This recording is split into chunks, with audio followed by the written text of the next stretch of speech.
Сегодня у нас тема называлась «Радость и уныние». Я думаю, что мы сначала будем много говорить об унынии, что это такое, какие причины, потом немножко скажем о радости. Во время подготовки все материалы о унынии остались в стороне, и почти все в основном и было сосредоточено на понятии радости божественной, откуда она берется, как она формируется, как ее искать. Но все-таки надо сказать, как изначально задумалось, вот, что мы знаем все, что такое уныние. Да? Это такая страсть, которая охватывает всю душу, лишает человека сил, лишает человека покоя, и она как бы парализует. И очень сложно ее сбросить. Человек не может сам себе сказать, вот, не буду унывать. То есть хочешь не унывать, а все равно уныние в душе живет. По разным причинам, конечно, возникает уныние. Чаще всего это какие-то внешние обстоятельства, потому что душа наша радуется, в том числе и внешним обстоятельствам, да, каким-то успехам. Вот. И, соответственно, когда она их лишается, то всегда это очень тяжело. Это болезни, это денежные проблемы, это потеря близких, это неприятности у родных. И тогда душа как бы теряет вот тот источник радости, которым она привыкла жить, и впадает в уныние. Это неизбежно. Это неизбежно, потому что мы все живем в таком мире, где царствует, где присутствует грех, где неизбежно дыхание смерти, и поэтому вот святитель Игнатий Брянчанинов, он рекомендует принять вот эту общую падшесть человечества, принять как крест. Крест — это не только наши личные грехи, не только наши личные скорби, а вообще общее состояние человечества. Вот эта подверженность злу, подверженность смерти. И ты когда это принимаешь как должное, как естественное, как неизбежное, тогда на самом деле становится легко. Тогда вот это уныние наступает, думаешь, ну да, так должно быть. Несколько дней назад мы разговаривали с женщинами, у которой возникли проблемы при учебе сына. Ну, не сказать, что такие великие проблемы, а обычные текущие проблемы. Но так и было вот тяжело это принять, и когда я сказал, вы знаете, собственно, да, вся жизнь есть страдания. Она так, с одной стороны, удивилась, а с другой стороны, видимо, вот как-то шла с этой мыслью, да неужели действительно вот нет в нашей жизни такого места, где будет покой, безмятежие и мир? Нет. Ну, бывает год, бывает два, может там десятилетия даже, но неизбежно это в жизни происходит. И когда ты на это настраиваешься, когда у тебя плечи распрямляются, когда ты отказываешься от всякой скорби, печали, и все эти трудности, они становятся для тебя крестом, который тебя возводит на них. Наверное, вот символ нашей веры — это крест, это распятый Христос, это тот, который нам открывает Царство Небесное. Вторая причина уныния, конечно, это от греховной жизни. Потому что свойство греха — это мучить человека. Свойство греха — это приносить страдания. И когда делаешь ставку на удовольствия, такие недозволенные, греховные, ну, понятно, что кто-то находит радость, допустим, в выпивке, да, кто-то находит радость в блуде, кто-то находит радость в многостяжании, в накоплении денег. И даже если ничего не произошло, сам вот этот грех сделан, он через совесть, он человека мучит. И вроде бы хочется больше, вот хочется радоваться, а радость уже не приносит. И люди рассказывают, говорят, все, я уже присытился, я уже перестал получать какое-то удовольствие. Сначала пытался все больше и больше и больше, потом пытается чем-то заглушить себе эту пустоту. Пускается в еще более недозволенные удовольствия, уже такие противоестественные, запретные, вступает на путь преступности, начинает заниматься рискованными увлечениями. То есть, вот, знаете, есть там прыжки с высоты, ну, то есть там, где вот адреналин, искусственный способ называется адреналин. Когда попытка заглушить себе ум.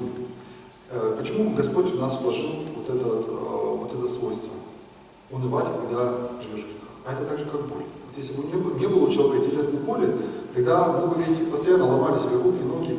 Боль — это сигнал о том, что что-то происходит не так. Да? Вот подносишь палец к огню, вот, обжигаешься, чувствуешь боль, да, значит, надо отвернуть. Вот, споткнулся, ушибся, больно, да, значит, если еще сильнее ушибешь, тогда уже совсем сломаешь. Вот, боль — это на самом деле наш спаситель. И также боль души — это наш спаситель от греховной смерти. Даже когда мы делаем грех, который еще не довел нас до смерти, но мы унываем, и мы должны встрепенуться и понять, что мы не на правильном пути.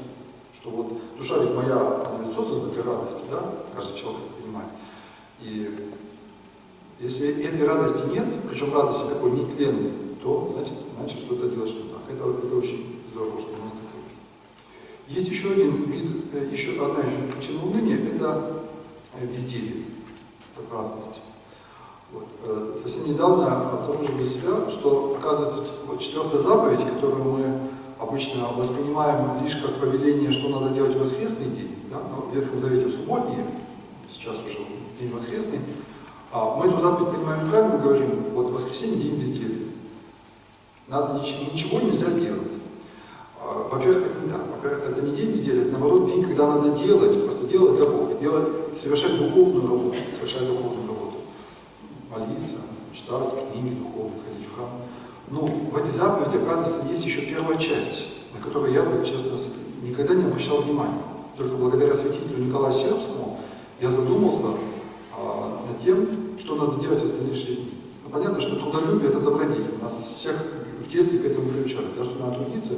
Я даже задался вопросом, думаю, а где же вот говорится в заповеди Божьих о том, что надо трудиться? Вот в 4-й заповеди говорится. 6 дней работай и все дела в них делай. То есть там нет идеи, что если у тебя, допустим, нет нужды в деньгах, то ты можешь бездельничать. Работай, ты обязан работать. Солнце двигается по небу, звезды, все небесные светила движутся, да? Господь сам 6 дней трудился, создавал мир. Хоть он и всемогущий, но он же работал, он же задумал. И весь мир по своим неизменным физическим законам существует. Это был труд Божий, и человеку дал возможность творить. Всякое живое существо, от бактерий до слона, работает, что-то делает, да, питается, добывает пищу, размножается. Сердце твое бьется 24 часа в сутки, говорит святитель. И поэтому не настраивайся на праздник. Вспомним притчу о безумном богаче, да? Уродился хороший урожай, что я сделаю? Сломаю амбар, построю его и скажу душе: душа моя, ешь, пей, веселись, много добра тебе лежит на долгие годы. Идеи безделья. Вот когда один из студентов сказал, как бы мы обсуждали, кем вообще надо быть, кем работать, и так далее, а я буду рантье. Рантье – это человек, который живет на доходы с капитала. То есть он ничего не делает, только лишь на процентах он живет. Бедный человек. Это ведь какая пустота души ждет. Да? Сегодня у многих наших сограждан есть идея обеспечить своих детей. Вот, сделать какие-нибудь вклады для них, застраховать их жизнь, купить им квартиру, купить недвижимость. Вот это в последнее время встречают очень часто. Один раз даже услышал, что вот ребенку одному, которому 4 годика уже купили квартиру, вот, а другому еще пока нет. Поэтому третьего нам сейчас не надо. Это неправильно. Это неправильно. Как раз, вот, опять же, святитель Николай рассказывает историю о том, как один отец вот работал из кожи вон лез, чтобы детям своим создать безбедное будущее, ну и они превратились в пьяниц, в гуляк, в конечном итоге, естественно, жизнь превратилась в такой сплошной. Надо работать, надо работать. Постоянно, у человека должна быть постоянно какая-то деятельность. В этой жизни у нас не должно быть состояние полного покоя. Да, есть отдых, надо чередовать, конечно, работу с отдыхом. Надо соизмерять деятельность с возрастом, со способностями, с физическими, с духовными силами. Но и идея ничего не делания, она должна быть верующему человеку чужой. И вот уныние, которое берется от безделия, оно как раз тоже показывает нам, что мы идем правильно, что мы нарушаем вот эту 4-ю заповедь, 6 дней работы, все дела. Вот. И еще есть одна причина уныния, о которой говорят святые отцы в своих аскетических советах, вот в частности, святитель Феофан Затворник об этом пишет, что уныние часто бывает и у людей, текущих, то есть идущих правильным путем. Для чего это дается? Это дает Господь. Он выпускает это. Мы все живем благодатью Святого Духа. Да? Вот в День Святой Троицы, почему мы украшаем храмы зелеными веточками, мы показываем, что вот так вот зелень – это символ жизни, да? Здесь все расцветает. И также каждый человек Святым Духом, всякая душа живится. Вот. И благодатью Божией на самом деле живет всякий человек, даже если он далек от Бога. Но Господь эту благодать может давать больше, а может давать меньше, может ее отнимать. И тогда душа погружается в уныние. Почему Господь это дает тем, кто старается жить правильной жизнью, для смирения, для познания своей немощи? Вот для осознания того, что мы живем благодатью Божией, что вот без Бога мы просто даже вот без постоянной памяти о Нем, мы ничего себе не представляем. И чтобы мы его искали. Первая заповедь, «Я Господь Бог твой», она говорит именно о том, что не только чтобы у тебя не было других богов, кроме Него, кроме единого Бога, истинного, а заповедь говорит о том, что мы должны Бога искать. Мы постоянно должны к Нему стремиться. Мы постоянно должны Его искать в молитве, мы должны Его искать в своем сердце, мы должны Его искать в отношениях с людьми, которые ежедневно совершаются, мы должны Его искать в своих мыслях. Мы постоянно должны к Нему искать Его. И Он таким вот образом напоминает о себе. Вот такие мысли о таких причинах уныния. А теперь попробуем пройтись вот по Евангелию и о тех словах, по тем словам, в которых говорится о радости. Кстати, сделаю сейчас паузу. Скажите, пожалуйста, всем слышно хорошо? Да? На задних рядах хорошо слышно? Только это была жалоба, говорят, все мы просидели, но ничего не слышали. Надеюсь, что сегодня так не будет. Евангелие от Луки, 30 глава, воскрешение сына наинской вдовицы. Но Божье слово очень емко. Там буквально в нескольких буквах открывается глубочайший смысл. Господь подходит к этой процессии похоронной, там, где мать хоронит сына, вдова. И что он говорит? Два слова. Не плачь. Вот и что в этих словах? Какой совет, какое повеление? Не отчаивайся, не убивайся.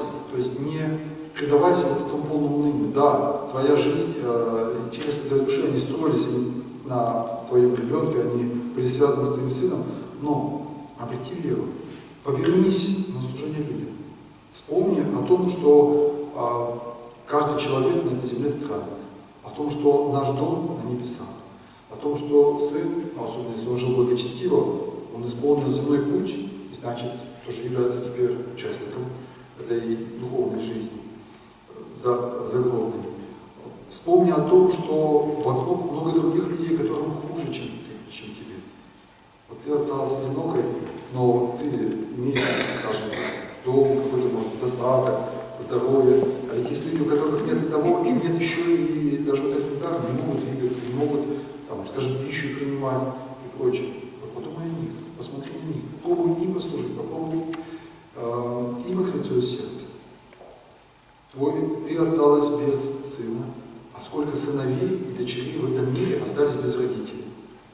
А их намного тяжелее. Мы уже взрослые, мы имеем такой запас прочности, иммунитет уже определенный, духовный, жизненный опыт.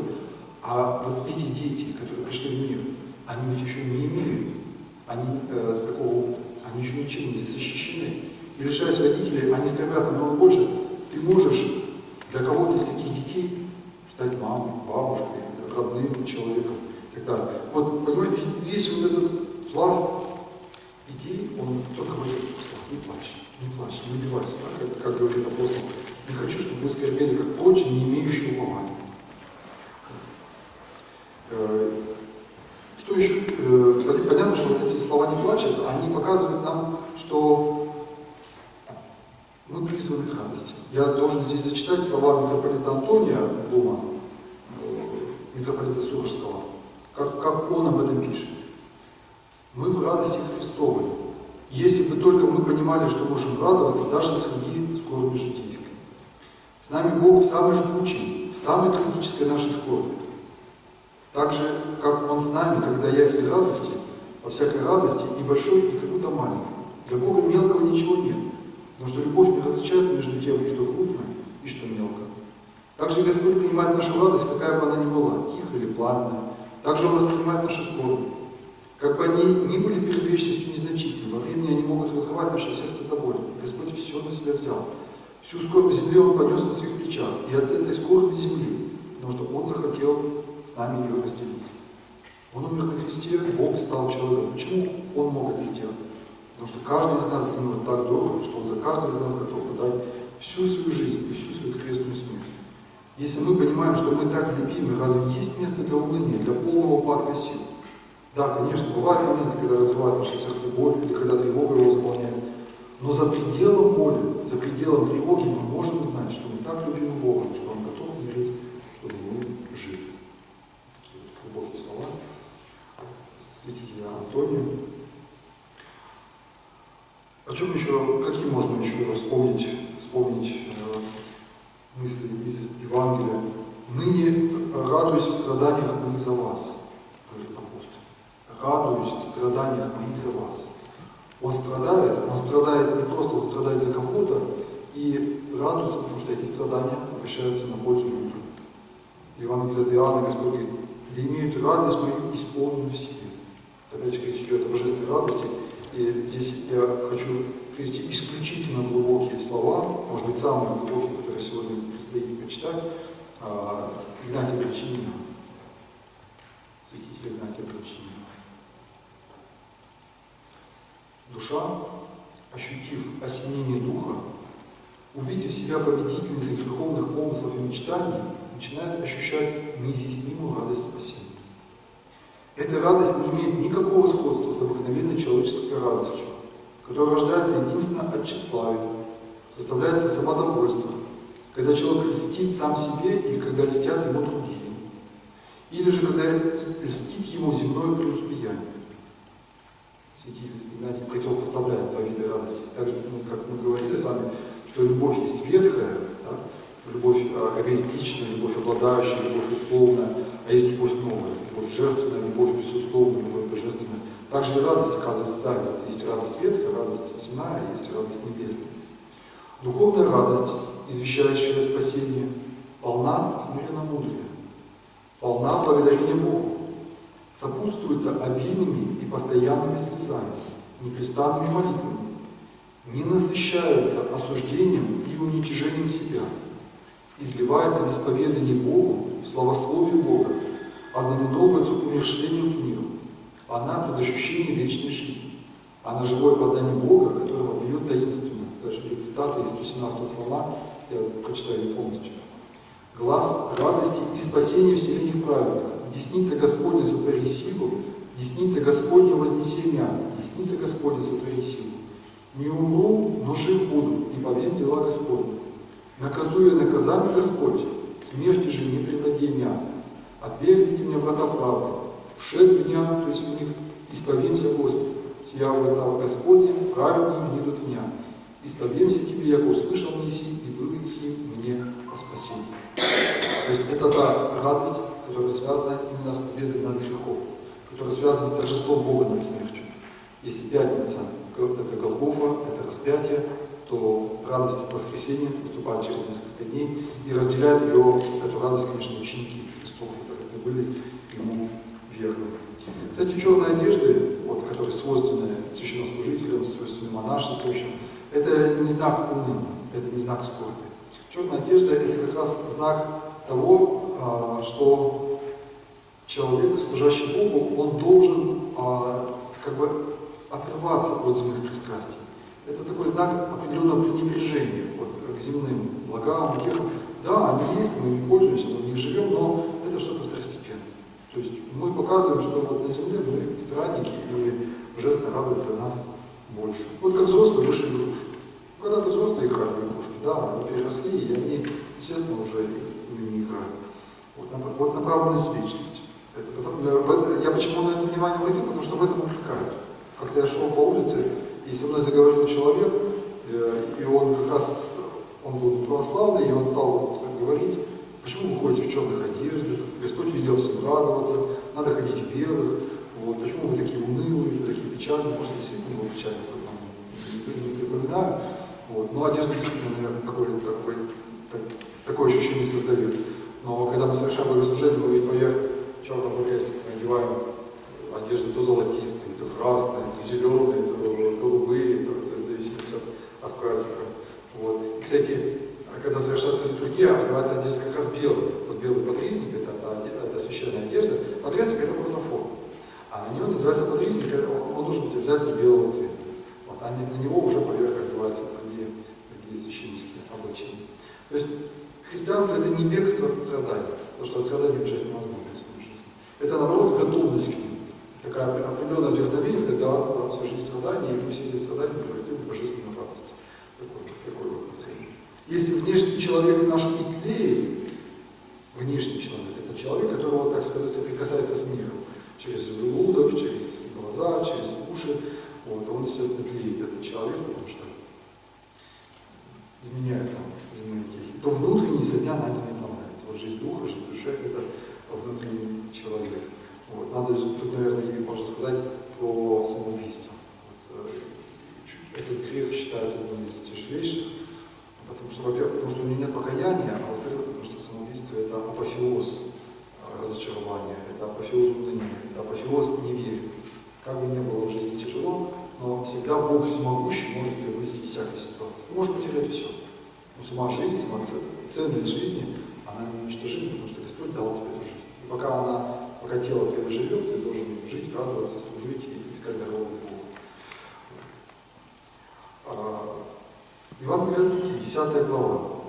В той час возрадовался Духом Иисус и рече: «Исповедуйтесь, Отче, Господи всей земли, яко утаились и сия от преводных и разумных, и открылись и там младенцы. Ей, Отче, яко так как быть благоволение пред Тобой». Что мы из этой ситуации можем для себя полезно извлечь? Во-первых, Господь возрадовался Духом. Как об этом узнали апостолы? Ведь движение Духа проявляется через какие-то внешние знаки. Через улыбку, через смех, через слезы, бывают слезы радости, через какие-то жесты, через какие-то движения тела, через какие-то слова. То есть Господь это показал. Он радость имеет не только в себе, Он ее показывает. Об этом, кстати, есть давний богословский спор, смеялся ли когда-нибудь Иисус. Вот в Евангелии никогда об этом не говорится, что Он когда-то смеялся, а в некоторых преданиях даже говорится, что Он никогда и не улыбался. Вот. А вот этот сюжет можно говорить потом, может только позволяет нам предположить, что все-таки Господь иногда улыбался. Возможно. Тем самым показывает свою радость. Еще что? О чем Он радуется? О чем Он радуется? Почему Господь возрадовался Духом и сказал вот эти слова? Он радуется о благости Бога, Отца Небесного, и об откровении Его смиренным. То есть Он говорит: исповедуйся, то есть признаюсь тебе, Господи, радуюсь, что Ты утаил Еся от премудрых и разумных и открылась и там младенцам. Младенцам, то есть людям смиренным. И когда мы видим, что Бог близок к смиренным, что вот Он не похож на таких правителей земли, да, которые друг другу, так сказать, руку моют, и богатство к богатству, да, красота к красоте, а мы видим, когда вот смирение — это почтение именно к немощным, вот стремление защищать слабых, угнетенных, и что Бог всемогущий, что Он близок вот к слабым, угнетенным, это дает такую радость. Это еще не все. Блаженны очи, видящие, что вы видите. Об этом дальше говорится. Господь радуется за своих учеников. Вы блаженны. То, что вы видите вот это вот спасение, которое Господь явил через Иисуса Христа, через Его смирение. И дальше Он еще говорит про радость своим ученикам. Они возвратились с радостью, и духи нам повинуются о имени Твоем. Чем они радуются? Человеку открылась власть над духовным миром. Духи нам повинуются. Командуй духом. Хочешь — изгоняй, хочешь, как говорится, повелевай. Это ведь дается с большим трудом. Даже подвижникам веры, чтобы люди с ангелами беседовали, демонов изгоняли. Далеко не всем священнослужителям и монашеству еще дается власть над духом. Апостолам дается власть над духом, а они об этом радуются. Господь что говорит? Не радуйтесь об этом. Не радуйтесь, что духи повинуются. А радуйтесь о чем? А радуйтесь о том, что имена ваши написаны на небесах. То есть радуйтесь не над такой, так сказать, над перспективами земного владычества, да, раз уже духи вам повинуются, а радуйтесь о том, что вы близки к Богу, что ваши имена написаны на небесах. Радуйтесь в том приобщении к небесному царству. Еще один повод для божественной радости — это, конечно, избавление от какой-то скорби. Вот, мы знаем, что в Акафисте это, конечно, такое сосредоточение слова «радуйся», да, там, где оно повторяется много-много раз, где-то больше 100 раз. На протяжении одного Акафиста может повторяться слово «радуйся».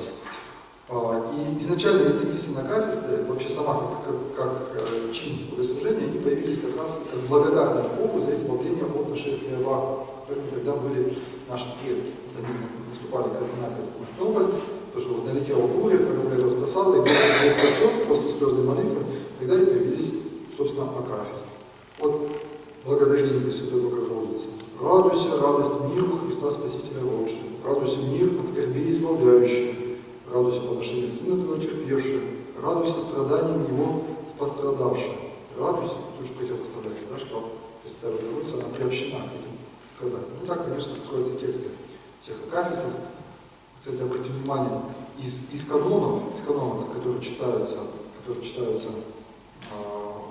совмещенные каноны, в том числе Пресвятой Богородицы, читаются перед причащением, «Исполни чистое веселье сердца мое, твою нетленную дающую радость, веселье лучше виновного». Надо разобрать эти слова. «Исполни чистое веселье сердца мое», то есть чистое, наполни веселье мое сердце. Мы просим Пресвятую Богородицу, давая твою нетленную радость нетленную, которую мы сейчас читали, да, по святым Пятикнатам, веселье лучше виновного. То есть ты родила виновного веселья. Ну, Господь избавил нас от смерти, от проклятия, от греха. Он виновник нашего веселья, как мы поем, да, в пасхальном каноне. И я хочу вам зачитать, видите, как вот много у нас цитат, удивительные слова, с которыми я познакомился вчера. Это свидетельство очевидца от встречи с Пресвятой Богородицей. Это Дионисий Ареопагит. Это тот философ, которого апостол Павел в Афинах обратил в христианство. И через 3 года после принятия христианства он удостоился личной встречи с Пресвятой Девой. И вы знаете, сами слова дышат таким благоговением перед ней. Хотя мы, конечно, много читаем книги, молитвы, Евангелие читаем, но удивительная в ней сила, поэтому я решил тоже сегодня зачитать. Святитель Дионисий Ареопагит, он был тоже епископом, так описывает это свидание, то есть встречу с Пресвятой Девой Марией. Когда я введен был пред лице благообразной, светлейшей Девы, меня облистал извне и внутри столь великий и безмерный свет божественный. И разлилось окрест меня такое дивное благоухание различных ароматов, что ни немощное тело мое, ни самый дух не в силах были вынести столь великих и обильных знамений и начатков вечного блаженства и славы. Изнемогло сердце мое, изнемог дух во мне от ее славы и божественной благодати. Человеческий ум не может представить себе никакой славы и чести, даже в состоянии людей, посланных Богом, выше того блаженства, которое вкусил тогда я, недостойный, но удостоенный по милосердию и блаженный выше всякого понятия. Как он написано, да? Действительно, это впечатление от личной встречи. Это не просто молитвенный опыт, это личное ощущение от встречи с, так сказать, божественным миром в лице Святой Девы Богородицы. Ну, о каких нам еще можно поговорить словах библейских. Вот, читая Акафист, обратите внимание, что мы много раз говорим «радуйся». То есть мы не говорим «обрадуй меня». Мы говорим «радуйся, радуйся, радуйся». Это приветствие. Между прочим, здесь, мне кажется, для нас идея в том, что вообще источник настоящей радости для нас – это радость. Вот не искать ее для себя, потреблять, а вот раздавать. Вот просто кого я могу сегодня порадовать, кого я могу порадовать своим звонком, кого я могу порадовать своим визитом, кого я могу порадовать своей помощью, кого я могу порадовать, просто выслушав на протяжении часа или 2 его скорбные речи, да, кого я могу порадовать какими-нибудь подарками. И вот такая мысль постоянно, кого могу порадовать, она на самом деле дает человеку внутреннюю радость. Человек сам пребывает в радости. Но он как-то уже забывает вообще о своих трудностях. Исайя, пророк Исайя, 61 глава. «Дух Господа Бога на мне, ибо Господь помазал меня благовествовать нищим, послал меня исцелять сокрушенных сердцем». Вот уныние печатает как сокрушенное сердце. «Проповедовать бедным освобождение и слепым прозрение, проповедовать лето Господне благоприятно, и день нищения Бога нашего». Помните эти слова, читал Господь, да, когда пришел в синагогу, он читал эти слова, но не до конца. Он проповедовал лето Господне благоприятное, и на этом он закончил. Под концовку, и день мщения Бога нашего он не читал, потому что день суда, это будет второе пришествие. Он пока еще не наступил. Пока лето Господне благоприятное. Сегодня, помните, мы говорили в прошлом году, что сейчас благодатное время. Господь создал церковь, Господь всех людей призвал к покаянию, Господь всех людей призывает к спасению. Настанет время, когда все, не будет уже ни храмов, не будет уже ни Евхаристии, не будет уже возможности спастись. вот последние времена, когда они будут, мы не знаем. Но сегодня надо радоваться, что надо этим пользоваться. Новый Завет — это период радости. Возвестить — это в этом же псалме, в этой же главе. Возвестить сетующим на Сионе. Сетующий на Сионе — это вот считается церковь, потому что Сион, церковь — это новый Сион. А сетующий, когда человек верующий, но умирает, падает духом. Возвестить сетующим на Сионе, что им вместо пепла дастся украшение, и вместо плача елей радости, и вместо унылого духа славная одежда. Замечательные слова, что через соединение с Богом плач, уныние, пепел, все замещается на веселье, на радость. Он облег меня в ризы спасения, одежды правды одел меня, как на жениха возложил венец, и как невесту украсил убранство. Так, это из той же главы. Эти слова читаются в качестве молитвы как раз во время облачения в ту самую баптизм, как делает все это. Обличает Господню в ризу спасения. Вот в чем состоит эта радость, которую мы, может быть, не ощущаем? Вот, мне кажется, в том числе в том, что Господь прощает все грехи. Ведь это на самом деле, мы как-то, может, привыкли к этому, мы не умеем это ценить, но Господь прощает все. И иногда, когда начинаешь понимать, что такое грех, и ты понимаешь, начинаешь понимать тяжесть совершенных грехов, мы же их обычно не видим, человек иногда очень много грехов совершает. И не понимаем ни их суть, ни их тяжесть. И потом, когда они вот уже такой горой неподъемной на плечи ложатся, когда начинаешь осознавать, и тогда приходишь в благоговейный ужас. Я думаю, каждому это знакомо, оно бывает нечасто, как правило.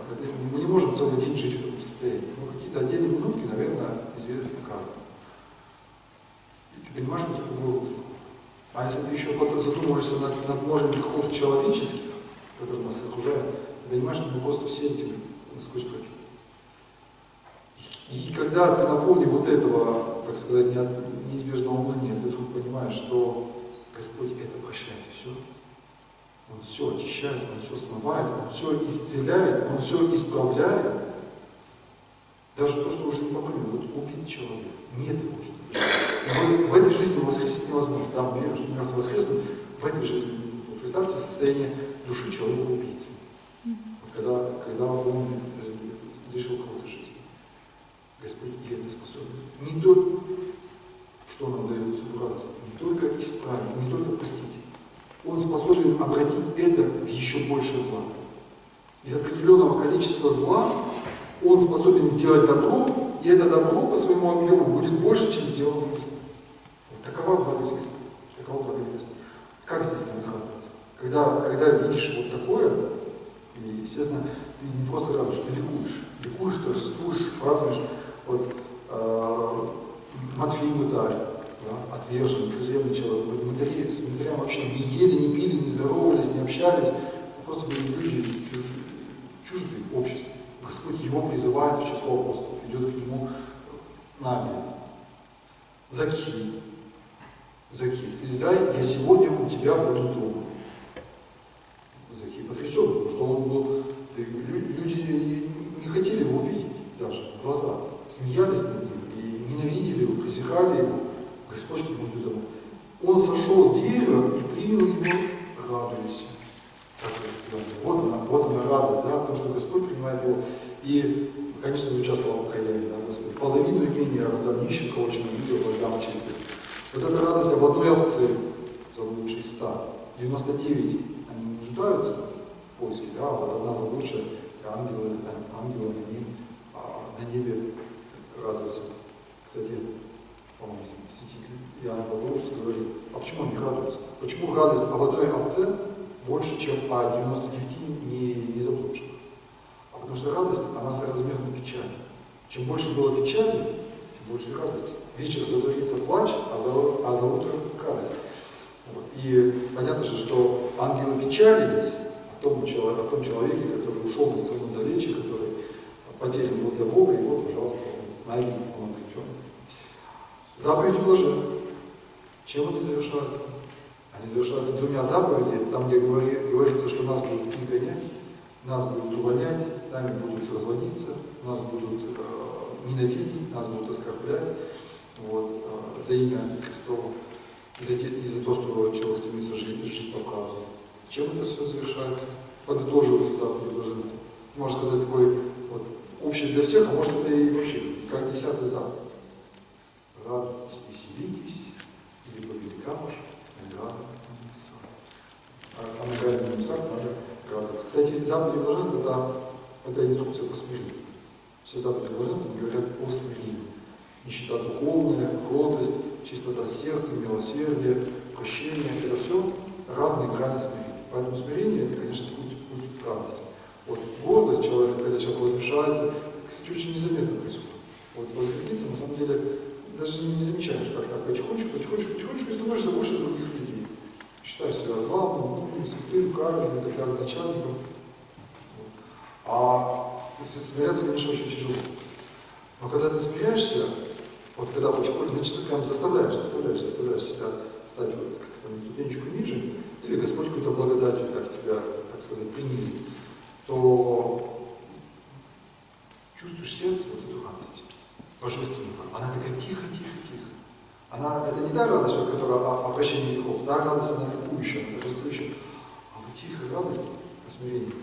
И помнится мне, что как-то Господь мне, конечно, не заслуга, а просто вот так вот, таким подарком, а может быть в преддверии каких-то испытаний, да, это так и было, кстати. Иногда Он дает, вот, просто своей благодатью дает несколько минут состояния смирения, просто чтобы ты знал, как это выглядит и к чему надо идти.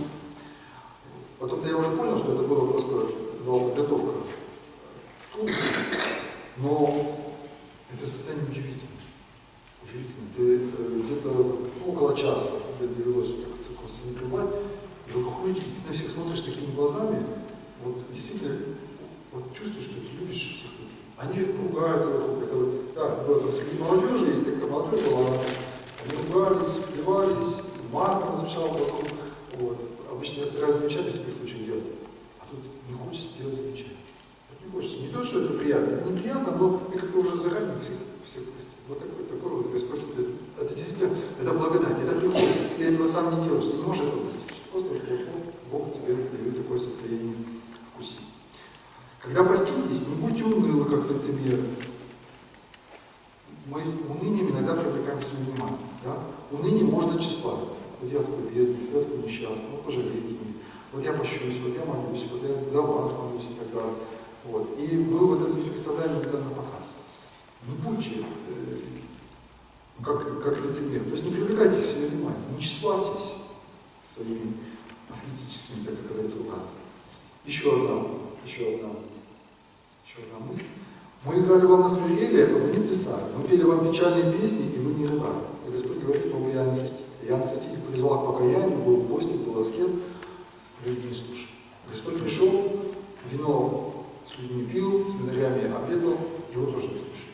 То есть он говорит, что вот и то, и другое есть, но если вы не хотите ни того, ни другого, значит, на самом деле вы и не хотите Бога. Если вы говорите, что вас эта дорога не устраивает. В церкви есть праздник Пасха, когда все врата открыты, когда все лампочки горят, когда все посты, да, постах даже вообще разговора никакого не ведется. Одно только ликование, торжественное песнопение, никаких коледок, преклоненных молитв, ничего. 50 дней продолжается почти. 40, да, до вознесения Господня. Да, есть время поста. Свет погашен, одежды черные, все на коленях, службы длинные, службы трудные, все разговоры о слезах, о покаянии, о смирении. Вот выбирай, что хочешь. Хочешь и так, хочешь через печать, хочешь благодарить. Вспоминается мне как-то один собеседник, который говорит, вот этот человек говорит, что мы ведь чаще всего идем к Богу, когда нам плохо, когда мы что-то просим. И, по-моему, это неправильно. По-моему, надо к Богу идти с благодарностью. Вот надо идти, когда тебе хорошо. Вот когда плохо, борись сам, решай свои проблемы сам, ну, конечно, с молитвой, с помощью Божией. Но, как говорится, не иди жаловаться.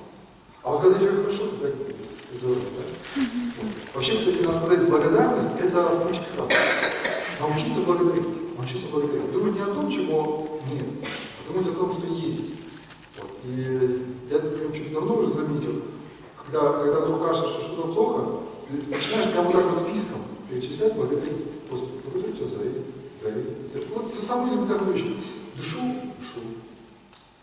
Кушал, кушал. Есть кому позвонить, с кем говорить? Есть. Домой иду, дома тепло, вода из крана течет. Вот.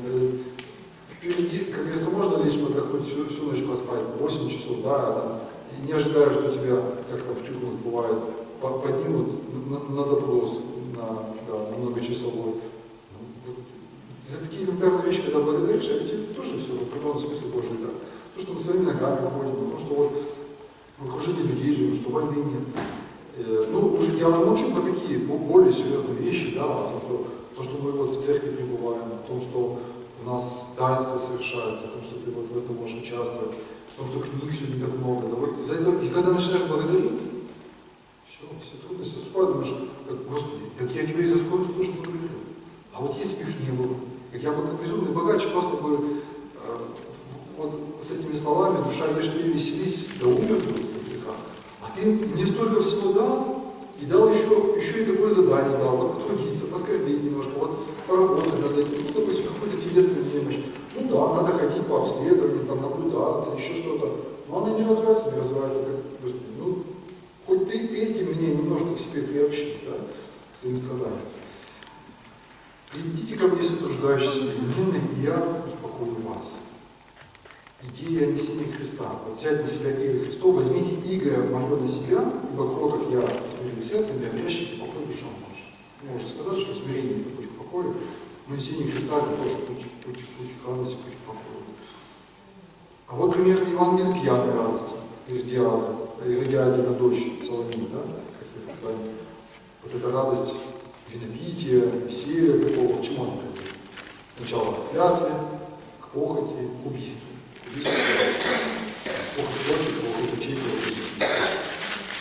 Не собирайтесь в сокровищной земле, собирайтесь в сокровища на небе. Есть блага земные, есть блага небесные. Святитель Василий.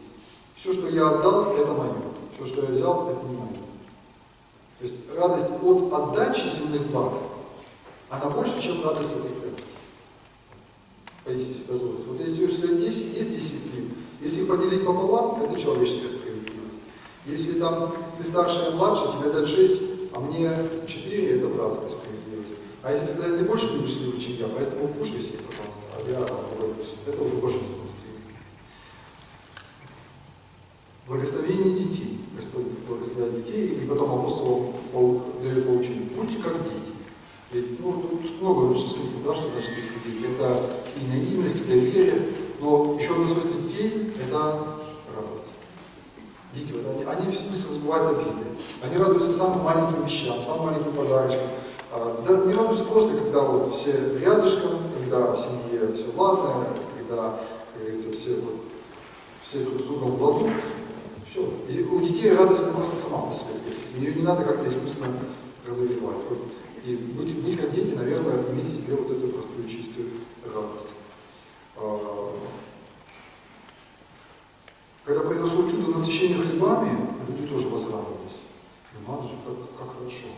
Наконец-то появился царь, который будет всех кормить. И когда он пошел, когда Господь входит в Иерусалим, как они радуются, сам, грядущий во имя Господне, да? Пальмовые ветви, одежды на дорогу, вот, идет дорога. Сейчас будет мир, покой, безопасность. Вот. Сейчас все будут сыты, никто не будет болеть, потому что он всех исцеляет, всех воскрешает. Вот. И вот эта радость, которая замешана на, как говорится, на земном преуспеянии, как она хлебная, как она мимо текущая, да? Как она непостоянна. Сегодня они кричат «Асана, проходит всего лишь 5 дней, распни. Вот она земная радость. Господь говорит, душа моя скорбит смертельно. Молясь в Гефсиманском саду, то есть это нам напоминает неизбежность, естественно, скорбит неизбежность. Поэтому принять их как такой общий человеческий крест, не обязательно как если свой грех. Просто всем людям надо поскорбеть, поболеть. Для всякого человека это неизбежно. А уныние Иуды приводит к самоубийству. Вот апостол Петр тоже унывал, но он покаялся, Господь его принял. А Иуда не вернулся к покаянию, не повесился.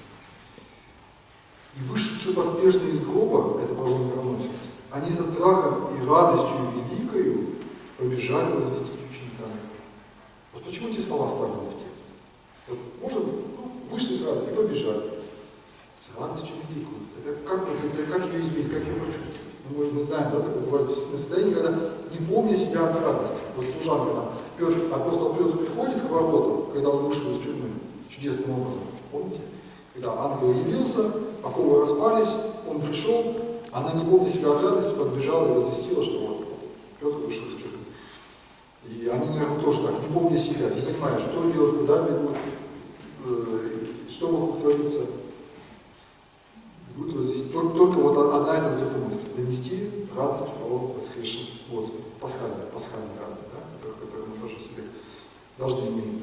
Я должен зачитать вот эту цитату из Евангелия от Луки, 1 глава, это о радости Деве Марии.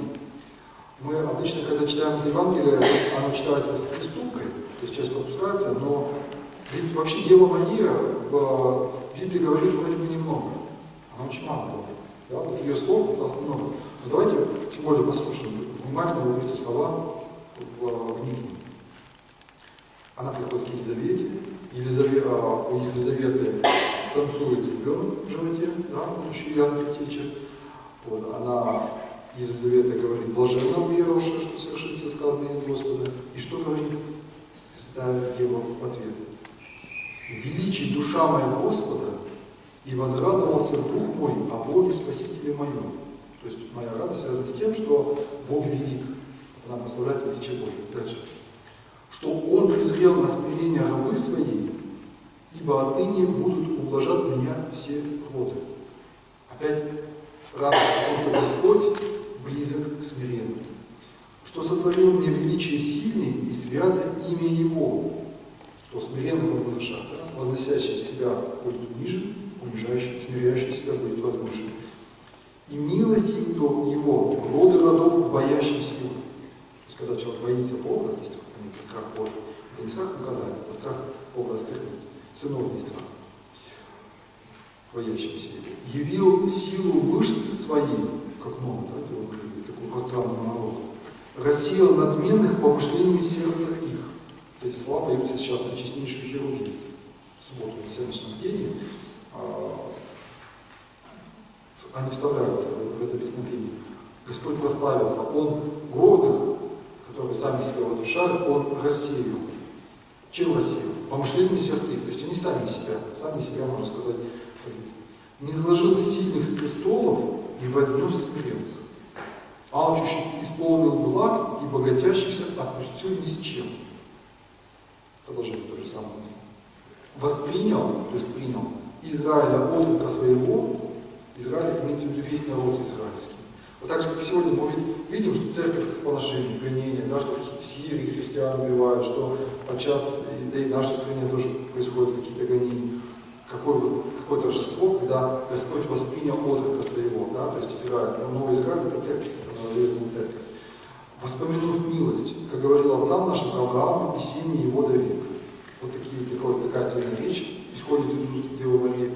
Но, конечно, этой радостью, наверное, радовались наши отцы и иерархи церкви в 80-е годы, когда церковь после 70-летних гонений, она вдруг стала открываться, да, когда праздновали тысячелетие крещения Руси, когда приезжали делегации иностранные, когда вдруг стали восстанавливаться монастыри, открываться архивы. Вот это радость, да, что церковь бессмертна. Кто в это верит? Ведь вспоминают очевидцы, что там, даже в 60-е годы, вот годы хрущевских гонений, когда уже прошла война, пошли сталинские, то гонения, то наоборот, сталинского оттепели. И вот эти хрущевские гонения, это был такой повод для волнения. Многие люди, даже служащие в церкви, тогда уже не верили, что церковь может восстановиться. То есть они служили где-то по привычке, может быть, там, так сказать, по родовой какой-то традиции. Но вот это торжество науки, атомную бомбу, в космос полетели, да, там генное начало развиваться на направлении, физика вообще вот это вот торжество образования, усиление коммунистической пропаганды, атеистической. И вот это вот торжество богоборчества, оно многих людей, когда верующих повергло в ум. И, а кто-то кто-то сохранил ее, кто-то сохранил. Представьте, какой они радостью возрадовались, когда увидели, что вот действительно церковь там заселили всех человеческих сообществ. Вот. Что, какие вот еще моменты тут? Вот, про безумного богача мы уже говорили. Исцеление испорченной женщины. Все противившиеся ему стыдились, и весь народ радовался о всех славных делах. Вот кто-то сопротивляется Богу, а кто-то радуется о славных делах Божьих. У нас есть возможность выбрать то или другое. О блудном сыне, говорит Отец в конце. О том надо было радоваться и веселиться. Кстати, вот одна из особенностей библейского текста – это всегда двойное повторение мысли. «Помилуй меня, Боже, по лице милости Твоей, и по множеству рот очисти беззаконие мое». Одна и та же мысль повторяется 2 раза. И так и говорят, что если ты кому-то что-то сказал, 2 раза можно повторить. То есть 1 раз сказал, 2 раза повторил. Все, 3-й раз это уже, 3-й, 4-й, это будет излишне. Вот. И библейский текст он так и построен. Такого усиления, 2 сторон. Надо было радоваться и веселиться, что брат Моисей был мертв и ожил, повторение, пропадал и нашелся. Мертв и пропадал, ожил и нашелся. Умеем ли мы радоваться? Вот так. Люди приходят к Богу. Мы кого-то считаем погибшим, грешным. Мы считаем, что человек уже в такую пучину грехов забрел, что если он когда-то и выпутается, это вот, дай Бог, что где-нибудь там израненный будет лежать на пороге церкви. На доме. Тут выходит человек в храм, кается. Господь его прощает. Не только прощает, он его возводит на более высокую степень. Да? Человек говорит, да я молюсь, чтобы Господь с полуслова все мои желания слышит, исполняет. А он говорит, как это так? Это же я вот столько лет, все посты я соблюдаю, все это делал. Ну как это тебе так больно? Быть такого не может. Вот это, наверное, прелесть. Пожалуйста. Притча о блудном сыне. Блудного сына встречает отец, дает ему перстень, это печать, это знак власти. Он не только прощает ему пропитое имение, он дает ему власть над остальным своим имением. Он велит для него заколоть откормленного тельца, и вот отношение старшего брата, да? Этот сын, это ему зависть. Вот. Для рабочих совершенно радость, конечно, люди радуются за других. Люди радуются. Как говорит Иоанн Предтеча, мне надлежит умоляться, а ему возрастать. Почему Рождество Христово 25 декабря празднуется по старому стилю? 25 декабря это день, когда солнце начинает прибывать. А Рождество Иоанна Предтечи 7 июля по новому стилю, по старому 25, да, кажется, июня. 25 июня это день, когда солнце начинает прибывать. 25 декабря это день, когда солнце начинает прибывать. Тут очень глубокая символика. Иоанн Предтеча, хотя он был очень популярен, люди к нему шли, он был, конечно, подвижник, аскет, он совершал вот это крещение в Иордане, но встречая Христа, он говорит, теперь я недостоин развязать ремень сапог его, теперь я буду уменьшаться, теперь я буду моляться, я буду отходить теперь в сторону, а он будет возвышаться. Это называется радоваться радостью друга жениха. Христос жених, церковь невеста. Христос собирает себе учеников апостолов, формирует церковь, а друг жениха стоит рядом и радуется за жениха. Это радость, которая требует смирения. Умение радоваться за других. Апостолы после воскресения, после встречи с Господом, после воскресения, не горели ли в нас сердце наше, когда Он говорил нам на дороге и изъяснял нам Писание? Они говорят, да, наше сердце ликовало.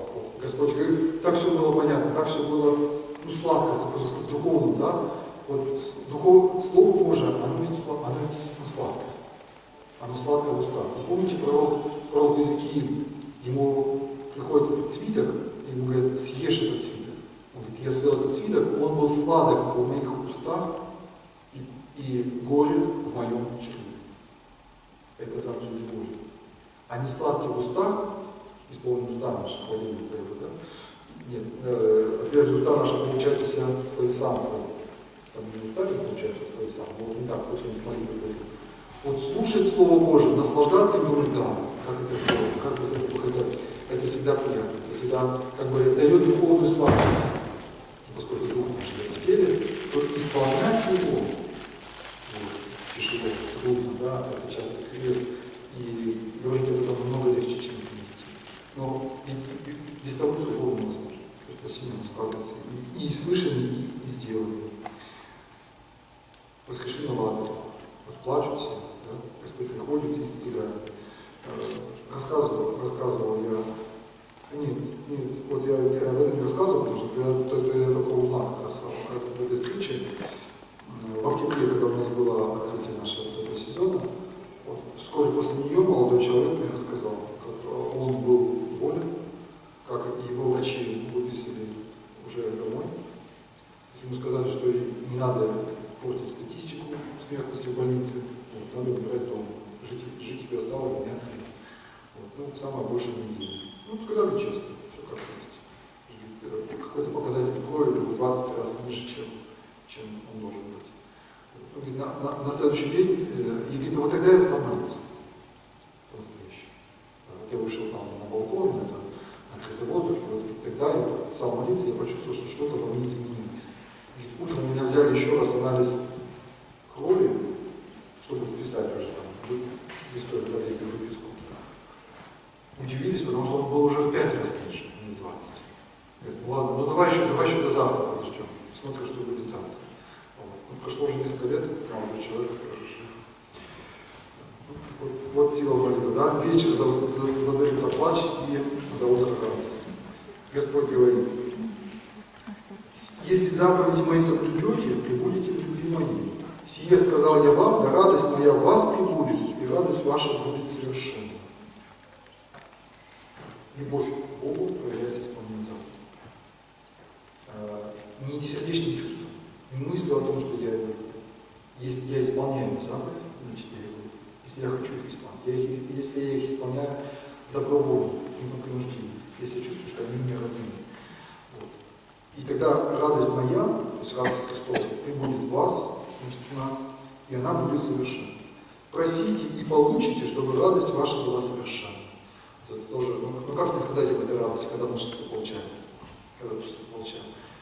Я думаю, что у каждого есть такое свое личное маленькое Евангелие, история таких чудесных случаев, когда просишь иногда долго, годами, десятилетиями, что ты просишь, потом получаешь. Иногда просишь недолго, но просишь горячо. Просишь, может, не ступленно, но действительно горячо, может, с какими-то обещаниями, советами. Когда просишь, когда идет общая молитва, допустим, вся семья молится о каком-то, да, каком-то члене семьи, например, заблудшем или болящем. Разные способы молитвы. Иногда совершаешь какую-то жертву. Вот эта молитва сопряжена с каким-то подвигом, с паломничеством, с пожертвованием, с каким-то трудом, с самоотдачей. И вдруг Господь исполняет. Я помню один такой случай, ну, у меня, конечно, тоже не один, потому что я думаю, что у каждого так. Но тогда я трудился еще в одной организации, и благодаря моей, в кавычках, благодаря моей неосторожности, мы попали в очень неприятную ситуацию. Очень неприятно. Финансово она грозила нести большие убытки, и даже убытки это еще было не самое страшное. Из-за организации могла попасть в реестр, есть такое понятие, реестр недобросовестных поставщиков. Вот. А нахождение в этом реестре, это означает запрет в участии в конкурсах на поставку там, на протяжении года.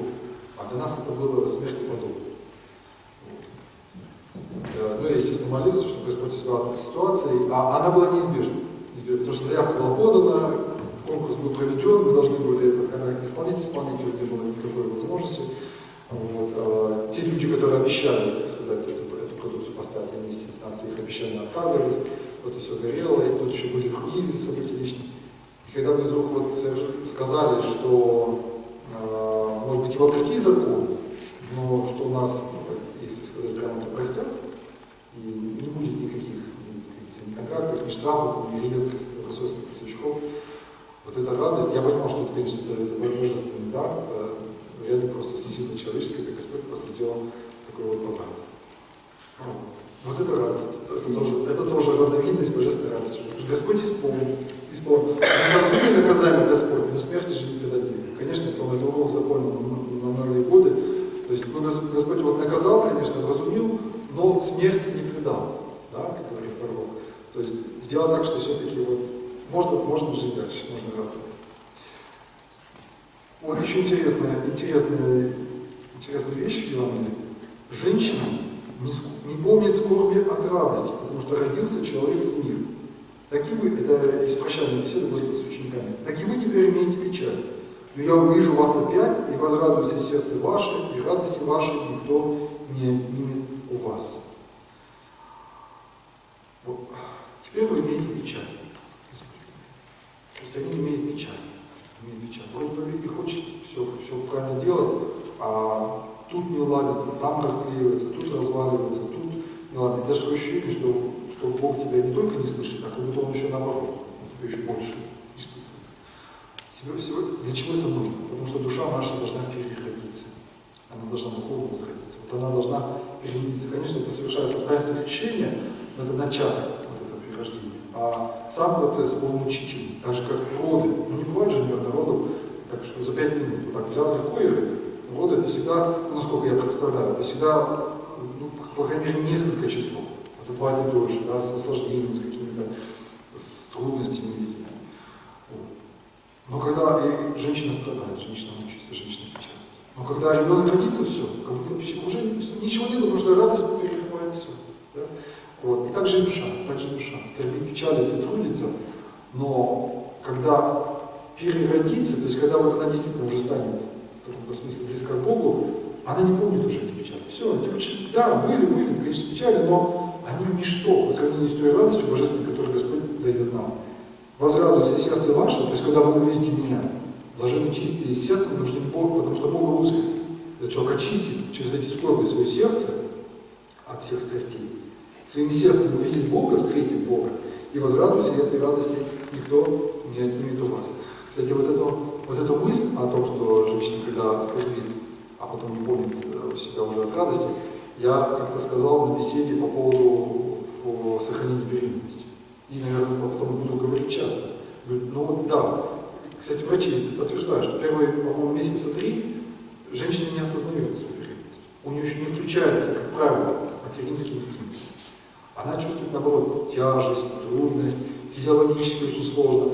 Вот мысли наваливаются, как я буду учиться, как я буду работать, как я буду жить, на что я буду жить, как там, если в семье еще какие-то не являются. Вот трудности, все трудности навалились, а радости еще никакой нет. Потом, как после первого триместра беременности, это все проходит, и там уже эта радость начинает потихонечку прибавляться уже, вплоть до уровня смеха. Вот. И также тоже ты сказал женщине, говорю, ну сегодня у вас, вы догадываетесь, условно, у вас вот это скорбь, и будут еще скорби. Будете вы наши ребенка, и денежные проблемы будут. Он родится. И радость, она все перечеркнет, она все превозможет, и этой радости у вас уже никто не имеет, потому что этот ребенок будет с вами. Вот. Я как-то виделся с одной женщиной, которая тоже вот сомневалась в том, что рожает своего ребенка. Сегодня этой девочке 4 годика, и я видел вот их реакцию, понимаете? А у меня такое чувство, что все дети уже остальные старшие, вот выросли, они уже самостоятельной жизнью живут. Я говорю, вот вы представьте, вы бы ее не родили. Вот в чем бы ваша жизнь, на чем бы ваша жизнь строилась? Ну, ходили бы на работу, там, ну, без конца бы порядок в своей квартире наводили. Ну вот, кто был бы сегодня ваша семья? Она одинокая, она одна. Вот такого, вот в этом смысле такого выжили. Ну, внуки, ладно, ну, лишний раз ходили внуки, пришли, ушли. Но они все равно не с вами, они все равно в гостях. Вот у вас, вам радость, как минимум еще лет на 16, там, на 14, на 15, на 16 лет вперед. И действительно смотришь на маму, радость очень. И обе радостны. Но надо уже нам закругляться, еще немножко времени для ответа поставить. Последние несколько цитат. Радуюсь, что в имя Господа Иисуса удостоились принять бесчестие. Это уже из книги Деяний. Апостол радуется, что их побили за Господа. С великой радостью принимайте, братья мои, когда впадаете в различные искушения. Это послание апостола Иакова. Как только к нам приходит какое-то искушение, что такое искушение? Искушение – это испытание нашей веры. То есть это ситуация, в которой можно совершить грех или потерять веру. С великой радостью принимайте. Даже не просто с радостью, не просто с благодарностью, с великой радостью принимайте. Почему? Потому что испытание веры вашей производит терпение, и так далее. Чтобы вы были совершенны во всей полноте, без всякого недостатка. Это вот как тот батюшка, у которого притча была, помните, в газете «Вера» печатали. Болел он очень сильно, ноги у него болели. Хороший был такой священник, но вот мучился ногами. И вот когда умер, его одна женщина, духовное чадо, молилась, чтобы Господь открыл ей, в каких он там светлых одеждах, весь сияющий, весь радостный. Говорит, да, милая, вот смотри, когда вот с Богом пребываю, а ведь знаешь, говорит, только ногами спасти. Только ногами спасти. То есть все даже служение, оно еще не спасает. А вот то смирение, вот этот крест, который Господь ему дал через болезнь, она, кстати, не задавалась вопросом, почему это такому хорошему батюшке тяжело использовать. Кто? Да спасибо, не спасибо. Архимандрит Андрей Кондонс, такая книжка у него есть, сейчас недавно издавалась. Не бойтесь радоваться. Не бойтесь радоваться. Мы иногда даже действительно как-то боимся, да? Мы думаем, вот сейчас порадуюсь, потом точно жди искушения. Не бойтесь. Господь дал нам радость, апостол Павел, всегда радуйтесь. Непрестанно молитесь, за все благодарить. Кстати, взаимосвязанные вещи, да? Постоянно благодарить, непрестанно молиться, это и есть путь такой постоянной радости. Ну, нужно сказать, что не столько потреблять радость, сколько дарить ее, сколько ее создавать. Вот. И не знаю, как вы, я думаю, что все согласятся. Вот когда посетил кого-то, послужил кому-то, выслушал кого-то, просто смог чувствовать, что ты вот где-то вот нужен. Это наполняет сердце такой радостью, что просто вот дает силы дальше двигаться. Уметь, вот мы говорили про умение радоваться других, а я как-то вспомнил, просил матушку Стефаниду молиться за одного человека, который находился тоже в таком жизненном перепутье. Вот. И потом, когда я сказал, что говорю, матушка, вот благодарю, человек встал на ноги, там, создал семью, родил ребенка, знаете, матушка прям так расцвела вся, совершенно искренне, но это невозможно сыграть. И она сказала, вере радость, вере радость. То есть она так, она не просто сказала славу, вере радость, то есть великая большая радость.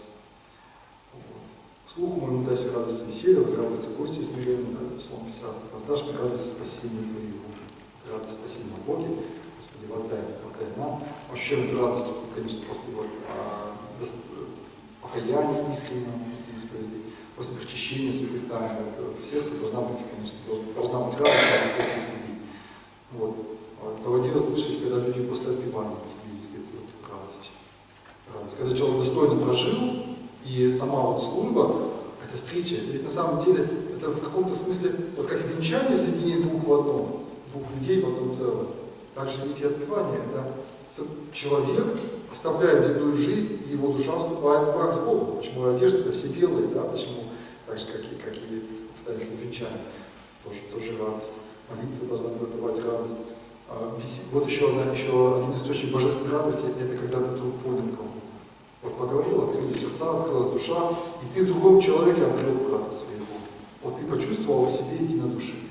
Когда я был в гостях в Ухте, и совершенно неожиданно там зашли в кабинет, потом с директором поговорили, вот, и она поделилась тоже, что она вот ездит в монастырь, в наш Ульяновский, и мы стали говорить как-то вещах духовных. И, знаете, вот радость от того, что он неожиданно, незапланированно встретил человека единого по духу.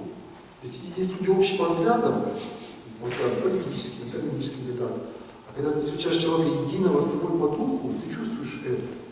Хотя вас разделяют там, пол, возраст, общественное положение и так далее. Вот, это тоже радостно, Бога за это благодарить. Прощение, примирение, когда ты простил, или тебя простили, примириться с кем-то может быть после долгой вражды. Когда чудеса какие-то происходят, когда победа над грехом. Вот много бывает, знаешь, что вот с этой язвой, болячкой живешь, не можешь это победить. Да то же самое вдруг он отступает, ты чувствуешь, что ты с помощью Божьей его победил, и оно не возвращается. Радость. Вот. Ну и, конечно, благодарность Богу за все. Вот. Много книг осталось непрочитанных, не озвученных, ну пускай, ладно, для каких-нибудь новых встреч. Кто хотел бы что-нибудь еще сказать, дополните нашу радость. Апостол Павел говорит, дополните мою радость, будьте единомысленны. Для него радость видеть, что его дети, его духовные чада единомысленны. Дополните нашу радость. Что еще нужно? Что можно почитать? Что у вас книжка, вот эта серенькая, кто автор? Это? Нет, большая. Дальше. Вот это? Да. Это преподобно-мученик Архимандрит Хранит Любимов. Он здесь, это разные истории, то есть он не непосредственно рассказ, просто он приводит как пример. Вот шел встречу святителя Дионисия с Пресвятой Богородицей. Очень интересные здесь рассказы получили. Хранит Любимов, преподобно-мученик, беседы в проповеди рассказы. А вы сфотографируете на телефон, да и все? А потом можно после беседы подойти спокойно, вот, слова далее, тут тоже очень много, кстати, интересных средствах таких выражений, пословиц, поговорок, радость, которые ушли сегодня из нашего обихода, я тут повидал. Наша радость перед Богом радость. Ну, точно, да? Моя радость в тебе, а твоя во мне. Радость не вечна, печаль не бесконечна. Вот. Кто чужой радости не рад, тот сам себе враг. Это пословица, это поговорки. Вы видите, что Евангелие, оно просто настолько впиталось в дух русского народа, что кристаллизовалось уже в различных пословицах. Не тем богат, что есть, а тем богат, чем рад. В смысле делиться. Где рады, там не учащают, а где не рады, и век не бывает. Не учащают, то есть не бывает слишком часто. Меру, да? Вот. Не радуйся нашедшему, не тужи потерял. В чужой беде не радуйся, своя близка. Порадуйся моей радости и выражению. Что людям радеешь, то и сам забудешь. Радеешь, то есть заботишься, чтобы людей было. Рачите о духовном, а суетном прибавь. Рачить, родить, тоже понятие. Что еще хотел добавить? Ну вот я, когда вышла на пенсию, стала заниматься садоводством. И вот больше стала чувствовать нашу планету, нашу Землю. И знаете, когда работаешь, как-то вот у нас не везет, все время на субботу-воскресенье выпадает плохая погода. А когда вот и стала не работать, да, я увидела, что у нас в принципе лето есть. И тоже много вот от созерцания природы, от понятия, вот, что планета представляет из себя. Что даже вот почва, где какая, даже вот где глина, для чего она, вот это все. Тоже вот постижение всего это мне вот, допустим, принесло большую радость. А вот когда вот эти цветы высаживаешь, эти все растения, когда они весна, осень, зима, вот это лето, это вообще бесконечная радость. А если бабочка прилетит, сядет на цветочек, и не дай бог ты замер, и в этот момент она тебя восприняла как элемент как бы планеты и тоже села на тебя. Это вообще что-то, сказочная радость. Вся природа — это любовь Божия, разлитая в мире. Красота природы, вот эта закономерность природы, да? И осенью увядание, весной расцветание, и плоды земные. Вот ты садишь какое-то семечко, грязную землю, а из него вырастает какой-то плод, овощ, фрукт. Это же прекрасно, действительно, это согласен. Красота зимнего леса. Вот, радость дышать свежим воздухом, да, тишина. А вот сейчас зима какая красивая, посмотрите, да, не налюбуешься прямо. Я всех призываю, да, почерпать божественную радость, в том числе и вот от общения с природой, от созерцания. Даже на севере. Что дает хорошее самочувствие, чувствую себя хорошо, вообще невозможно. Великая радость. Господь же сотворил не только дух наш, но и тело наше сотворил. Поэтому жить, трудиться, радоваться, это слава Богу. Какие условия, чтобы имена были записаны на небесах? Что дается вот в текстах об этом? Это оставить тексты какие-то, оставить след в истории в виде слова, или что здесь имеется в виду в богословских текстах? Когда вы сделаете все, что должны были сделать, тогда скажите, мы рабы не ключи, никуда не будем. Надо сделать все, что возможно, и при этом еще все остальное покрыть смирением. И то гарантии нам никто не дал. Вот Господь не дает никаких гарантий. Вот в христианстве, кстати, нет гарантий. Вот не сказано, вот это делайте, потому что нет закона.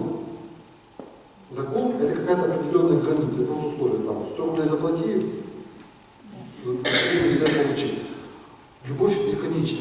Нет меры любви. Господь не может сказать, вот настолько возлюби, и все, и ты спасен. Всей душой, всем сердцем, всем мыслью. И ближним, как сам себя. То есть этот путь бесконечен. Мы можем лишь только какую-то часть этого пути пройти, а все остальное, что мы пошли, сказать, Господи, помилуй меня, Кришна. Свидетельства ведь не в текстах остались. А?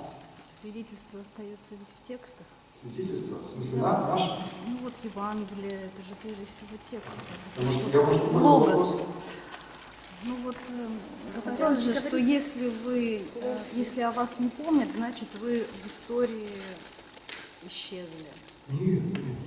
Есть человеческая память истории, есть святые, которых люди вообще не помнили. Гроб из земли поднимался, начинал благоухать, потом трудом вспоминать. Нет, человеческая человеческая память совершенно не является основанием требований для спасения, для человека. Многие подвижники были в известности, сколько нас не прославлено. Поэтому и сегодня я уверен, что очень много людей, которые не находятся на виду, которых никто не знает. То есть документ не обязателен, да? То есть документ не обязателен. Вот. Преподобному Антонию, ведь, кажется, было сказано, когда он подумал, что он достиг, думает, ну вот я достиг, наверное, совершенства. Сказано, ну иди в город, найди там каких-то женщин. А вот просто две женщины живут в одном доме, а он говорит, как вы такой святостью обладаете, что Господь мне велел пойти и на вас посмотреть, как вы так живете. Он говорит, какой сегодня ничего не обладает. Просто живем и руками. Две женщины в одном доме. Они выше преподобного дома.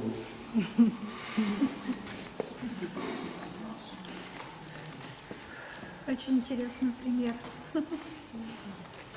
По смирению они его произошли. По умению принять, да?